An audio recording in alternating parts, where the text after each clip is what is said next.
The Canyon of Silence. The last light of day spilled across the Arizona desert, painting the cliffs in shades of crimson and gold. The air was dry, still, and heavy with dust. A single rider cut through the emptiness, his horse staggering, his hand clutching his side where blood seeped through torn fabric. Luke Carver had been running for hours. He didn't know if the men behind him were still chasing, but he could feel death on his heels, closer than any outlaw or bounty hunter could ever be. His chest burned with every breath. The bullet had gone in just below the ribs, and he hadn't had time to dig it out. Each step of his horse jostled the wound, sending waves of pain through him. He could taste iron in his mouth and the bitter tang of fear. The canyon ahead opened wide, a maze of red rock and shadows. Luke reined in his horse, his vision swimming.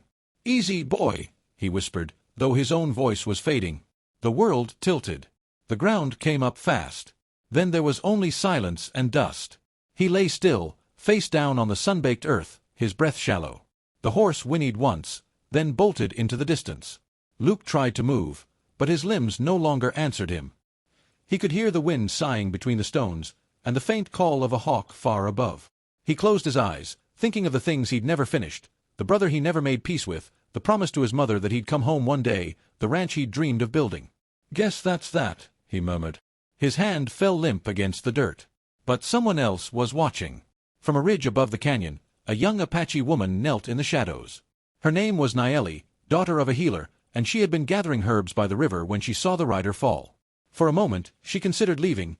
The world had taken enough from her already, and she owed no kindness to the men who wore boots and guns. Yet something about this one made her hesitate. She slid down the rocks silently, her moccasins barely touching the sand. When she reached him, she saw his face, weathered, rough, but not cruel. A scar ran along his jaw, and his lips were cracked from thirst. She pressed her fingers to his throat. A pulse, weak, but still there. He stirred when she touched him, his voice a rasp. "You, Apache." She didn't answer at first. She looked at his wound, then back to his eyes. "Go," he whispered. "Don't waste your time." She shook her head. "You'll die if I do." He gave a faint, bitter smile. "I'll die anyway." "Not tonight," she said firmly.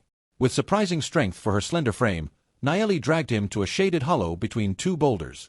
She tore a strip of cloth from his shirt and pressed it against the wound. He groaned but didn't fight her. When the bleeding slowed, she fetched her pouch and crushed a handful of herbs between smooth stones, mixing them with water from a small gourd. The scent filled the air, sage, wild mint, and something else older that she'd learned from her grandmother's hands. "This will burn," she warned. He tried to laugh. "Ma'am, I'm already burning." Still, when the salve touched his wound, he jerked, a strangled sound escaping his throat. Nayeli worked quickly, wrapping him in clean bandages made from her shawl. Then she built a small fire, just enough to warm them against the chill creeping in from the desert night. Luke watched her through half-closed eyes. Her face was painted with ash markings, her long black hair braided down her back. The firelight flickered against her skin, softening her sharp features. "You should have left me," he muttered.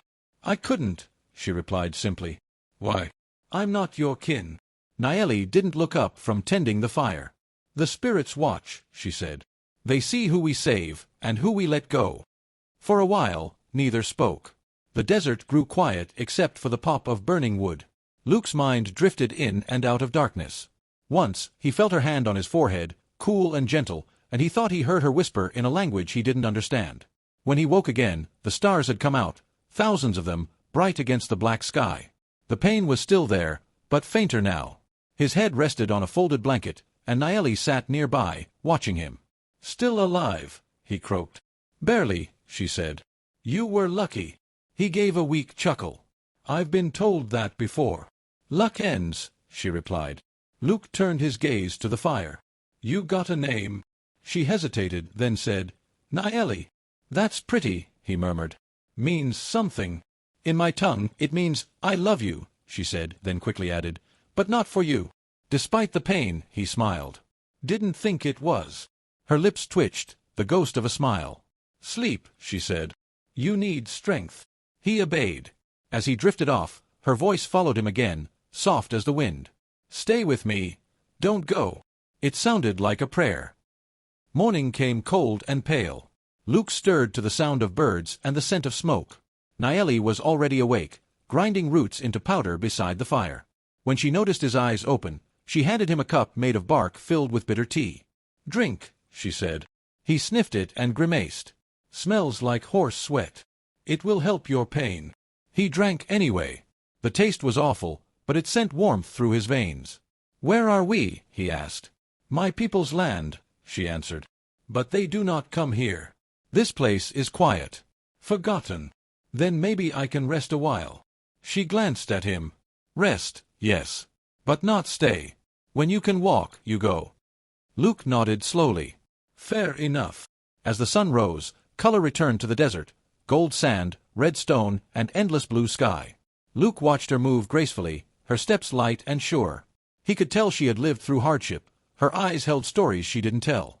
After a while, he asked softly, "You always help dying strangers?" "No," she said. "Only the ones who don't look ready to die." He smiled faintly. "Guess that's me, then." She didn't answer, but when she looked at him, there was warmth in her gaze, a flicker of something like hope. Hours passed. He slept, woke, and slept again. Each time, she was there, gathering herbs, tending the fire, keeping watch. When the wind picked up, she wrapped her shawl around him. When he trembled with fever, she whispered to him in Apache words that meant peace, strength, and life. On the third night, Luke's fever broke. Sweat drenched him, and he gasped for air. Nayeli pressed her hand to his cheek and whispered again, "Don't go. Stay with me." He opened his eyes, barely conscious, but heard her voice as though it came from somewhere far beyond. Something inside him stirred, a reason to hold on, to breathe again. By morning, the worst had passed. "You're stronger," she said when he tried to sit up. He grunted. "Feels like I got kicked by a mule, but yeah." Her eyes softened. "Then you will live." Luke studied her face, realizing he hadn't even thanked her. "You saved me, Nayeli." "I helped you stand," she said. "The rest you did yourself." He looked at the horizon, where the sun rose like a fire through the clouds. "Still," he murmured, "I wouldn't be breathing without you." For the first time, she smiled, a small, fragile thing, but real. "Then maybe you'll remember me when you leave." Luke met her eyes. "I don't forget people who save my life." Somewhere in the distance, a hawk cried, sharp and lonely. The sound carried on the wind, reminding both of them that peace in this land was only ever borrowed. But for now, in that hidden canyon, there was quiet. There was warmth. And there was a whisper, soft, but strong enough to keep a dying man alive. "Stay with me," she said once more. And he did. The whisper that healed. The desert dawn came pale and cool, the kind of morning that made even death seem far away. Luke Carver woke to the smell of smoke and the soft rhythm of a woman humming. For a moment, he forgot where he was. The pain was still there, but lighter, like a bad dream fading. Then he saw Nayeli sitting by the fire, grinding something in a small stone bowl. Her hair shimmered in the sun like dark silk, and her hands moved with the quiet grace of someone who knew exactly what life and death demanded. "You sing nice," he murmured. His voice was rough from sleep. She looked up, startled. "It is not a song," she said. "It is a prayer." He smiled faintly. "Well, it's working. I'm still alive." Nayeli set the bowl down and handed him a piece of flatbread. "Eat. You need strength." He tore off a small piece, chewed slowly, and glanced toward the canyon's mouth. "You ever get visitors out here?" "No," she said simply. "The land keeps its secrets." Luke nodded. "Good. Let's hope it stays that way." Something in his tone made her frown. "Who hunts you?" He met her gaze. "Men who think killing me will earn them a reward. I didn't do what they say I did, but that don't matter much to folks who want gold." She was silent for a long time. Then, "If they come here, they will not leave easily." Her words sent a strange comfort through him, not because she promised safety, but because she said it like someone who meant it. The next few days passed in a fragile peace. Luke healed slowly, under Nayeli's care. The wound closed, though it still ached when he moved too fast. He began to help her with small things, fetching water from a spring, gathering wood, brushing down his horse who had somehow found its way back. At night, they shared the fire, speaking little but understanding more. She told him about her mother, a healer who taught her to listen to the earth, how wind carried warnings, how the stars told stories. He told her about his ranch dreams, a small cabin near a creek, some cattle, a life where no one came looking for blood. You could still build it, she said one evening, watching the flames dance. Maybe, he said. But it wouldn't be the same alone. Nayeli said nothing, but her eyes flickered toward him, soft and sad. On the fourth morning, the peace shattered. Nayeli was washing herbs by the stream when she felt it, a tremor in the earth, the faintest echo of hooves. Her head snapped up. Dust rose on the horizon. 3 riders, moving fast. She ran back to the camp. "They are coming," she said. Luke froze, his hand going to his revolver. "How many?" "3. Maybe more behind." He swore under his breath. His side still throbbed when he tried to stand. "You need to hide. They might." "I will not run," she said, fierce as fire. "This is my home." Luke looked at her, really looked, and knew there was no changing her mind. He loaded his revolver with shaking hands, the cylinder clicking like a death clock. "Stay low," he said. The sound of horses grew louder, echoing through the canyon walls. Dust filled the air as the men came into view, bounty hunters, armed and mean. The leader, a tall man with a scar across his nose, spotted the smoke from their campfire. "There," he barked. "He's alive." Luke crouched behind a boulder, breathing hard. Nayeli stood near him with her bow drawn. Her face was calm, her eyes sharp. "Remember," Luke whispered, "they're killers." "So am I," she said quietly. The first shot rang out, striking the rock above them. Shards of stone scattered. Nayeli loosed an arrow, hitting one rider's arm. He screamed and dropped his gun. Another bullet followed, grazing Luke's shoulder. He fired back, hitting the man square in the chest. The sound echoed off the canyon walls, then fell silent. 2 riders remained. They dismounted, fanning out. Nayeli moved like the wind, climbing higher up the rocks. From above, she launched another arrow, this one striking the second man's leg. Luke, pale from blood loss, took aim at the last rider. His hand trembled, but Nayeli's voice came, steady, grounding. "Breathe. Like the wind. Not like fire." He did. The shot was clean. The man fell, his rifle clattering to the ground. When it was over, the canyon was quiet again. Nayeli descended the rocks, her face unreadable. "They are gone." Luke sank back against a stone, his breathing ragged. "You saved me again." "You fought," she said softly. "I only helped you remember how." She tore a strip from her skirt and bound his shoulder. The touch of her fingers was gentle, her brow furrowed with concern. "You cannot stay here now," she said after a while. "More will come." Luke nodded. "I'll ride north once I can move proper." Her hands paused. "And then?"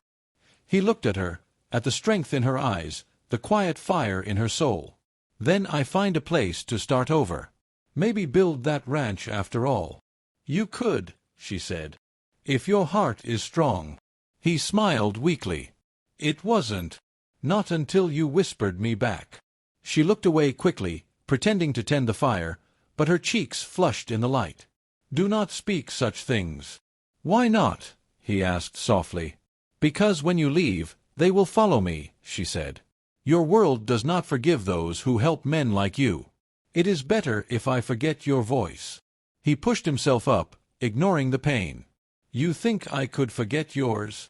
The wind stirred between them, full of unsaid things. That night, neither of them slept.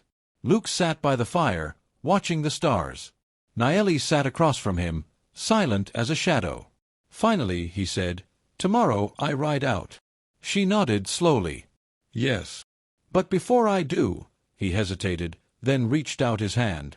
She looked at it, unsure, then placed her smaller hand in his.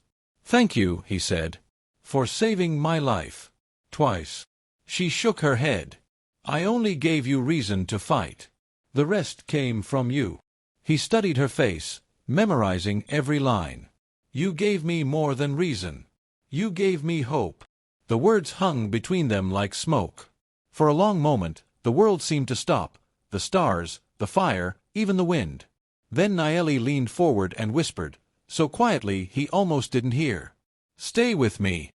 The words were the same as before, the same ones that had pulled him from the edge of death. But now they meant something deeper, something dangerous.